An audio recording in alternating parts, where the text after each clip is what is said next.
Assalamualaikum warahmatullahi wabarakatuh. Auzubillahi minasyaitonirrajim. Bismillahirrahmanirrahim. Kala wal qamar. Tidak demi bulan. Surat Al-Mudatsir ayat ke-32. Surat Al-Mudatsir adalah benar-benar cermin bagaimana pertentangan pola pikir paham antara Rasulullah dengan musuhnya yang paling nyata pada saat itu ialah Al-Walid Al-Mughirah, ayah kandung dari Khalid bin Walid, kesatria pedang keadilan yang menjadi trademark kalangan bagi umat Sunni. Di satu sisi memang pola pikir zaman jahiliyah adalah selalu berkata demi Lata dan Huja, demi Lata dan Huja. Pun Allah juga memastikan bahwa sumpah-sumpah mereka itu tiada guna. Mungkin di zaman sekarang bersumpah itu adalah suatu hal yang tidak baik, suatu hal yang tidak indah dipandang mata. Namun di zaman Rasulullah, untuk menghancurkan demi Lata dan Huja, demi Lata dan Huja, Rasulullah amat senang ketika mendengar orang mengatakan demi Allah, bukan demi Lata dan Huja. Pun Allah juga sering bersumpah demi bulan, demi bintang, demi matahari, demi langit, demi ruh yang dalam tenggorokan, demi apapun itu Allah sering bersumpah atas apa yang Dia ciptakan, atas apa yang Dia telah beri kehidupan, atas apa yang Dia telah beri materi-materi berupa gunung-gunung, laut-laut, bintang-bintang. Jadi bukan suatu hal yang negatif ketika Allah mengatakan tidak demi bulan. Apa yang dipikirkan oleh ayahnya Khalid bin Walid itu bahwa nabiku adalah delusi, halusinasi, skizofrenia. Nabiku itu semacam hanya seorang penyair yang bisa merangkai kata-kata hasil dari pengetahuannya tentang nenek moyang. Tidak demi bulan. Allah sering sekali bersumpah seperti itu untuk menguatkan nabinya, untuk menguatkan Rasul, untuk memberi semangat bahwa orang seperti Al-Walid Al-Mughirah itu tempatnya adalah Sakor. Sebuah peringatan yang sangat nyata. Ya, kekayaannya itu 11-12 dengan khalifah pertama kita, yaitu Abu Bakar As-Siddiq, orang yang dapat dipercaya. Jadi memang sangat kompleks kehidupan di zaman Rasulullah itu. Jadi ketika Rasulullah menyampaikan kebenaran dan kebenarannya itu disangsikan, dilecehkan, dihinakan, itu jadi urusannya bukan lagi dengan Rasulullah, itu urusannya bukan lagi dengan Muhammad, itu urusannya langsung dengan Allah. Dan Allah mengatakan, katakan kepada Al-Walid Al-Mughirah tempatnya adalah di Sakor, yang bagi sebagian ulama mengatakan itu adalah semacam lembah, semacam jurang yang sangat dalam, yang di dalamnya api yang sangat panas membara. Di atasnya adalah 19 malaikat yang menjadi penjaga bahwa tidak ada satupun manusia yang masuk ke dalam situ akan selamat, meskipun berusaha naik dari hasil menginjak kepala orang lain di bawah begitu. Karena memang hasil dari bagaimana proses mencari rezeki Al-Walid Al-Mughirah seperti itu, menginjak kepala orang lain, yang dalam hal ini tentu saja hal yang sangat sensitif untuk dikatakan adalah riba. Jadi sebenarnya kalau Muhammad tidak mengganggu perekonomian kaum kafir Quraisy itu sebenarnya tidak masalah. Siapa yang berani dengan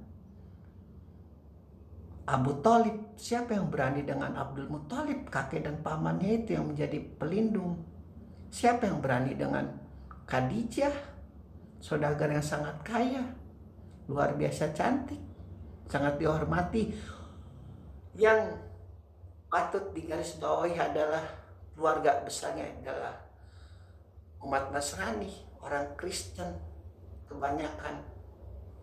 Kalau menurut sirah dari Sunni, begitu. Karena memang di satu sisi Khadijah adalah posisi yang sangat disakralkan bagi umat Syiah,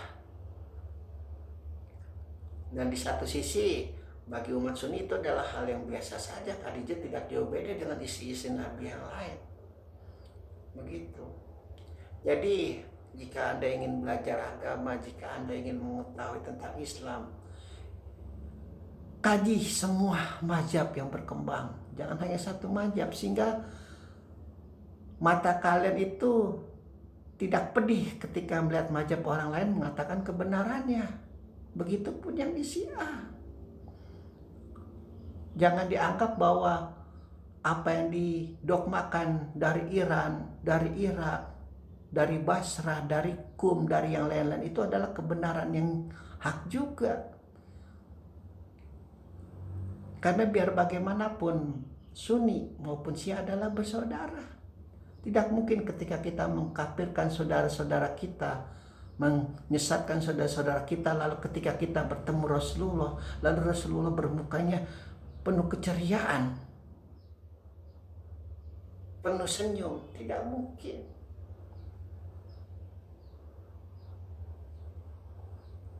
Persaudaraan adalah suatu hal yang sangat ingin dijaga oleh Rasulullah.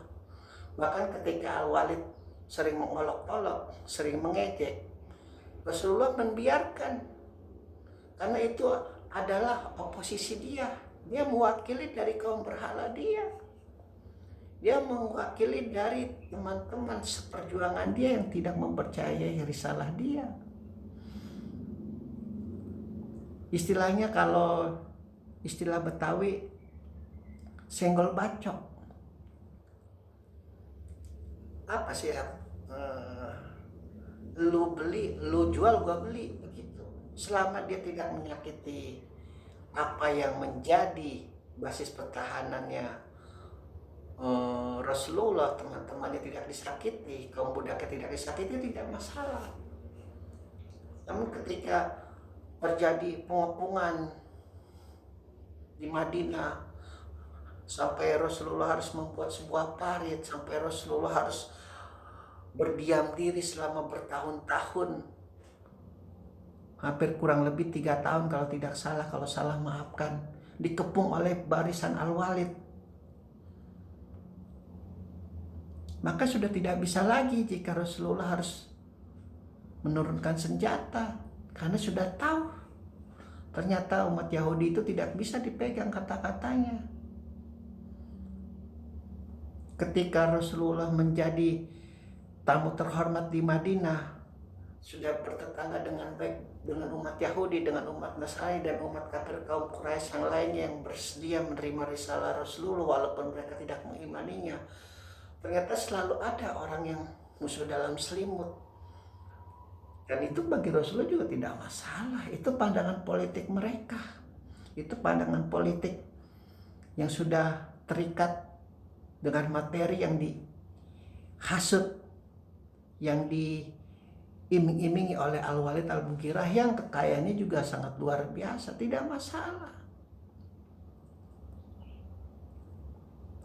Beberapa kali Khalid bin Walid mencoba menerobos pertahanan Rasulullah, selalu dipatahkan oleh Ali, selalu dipatahkan oleh pasukan Rasulullah dan yang lainnya. Begitu. Jadi hati-hati dalam bermazhab, dalam berislam. Dan jangan disalahkan ketika ada orang yang mengatakan demi Allah, jangan bawa nama Allah. Di zaman Rasulullah, Muhammad lebih suka mendengar orang mengucapkan demi Allah daripada demi Lata dan Uzza. Sekarang sudah berganti, ya sudah, terima saja. Mungkin itu dianggap suatu hal yang negatif. Apa-apa jangan dibawa-bawa Allah. Apa-apa jangan dibawa-bawa Allah. Kami serah mendengarnya, mungkin itu yang di dalam hati mereka. Ya kita biarkan saja, nikmati apa yang ada. Ya, Tidak, katakan kepada Al-Walid, demi bulan, alhamdulillahirabbil alamin.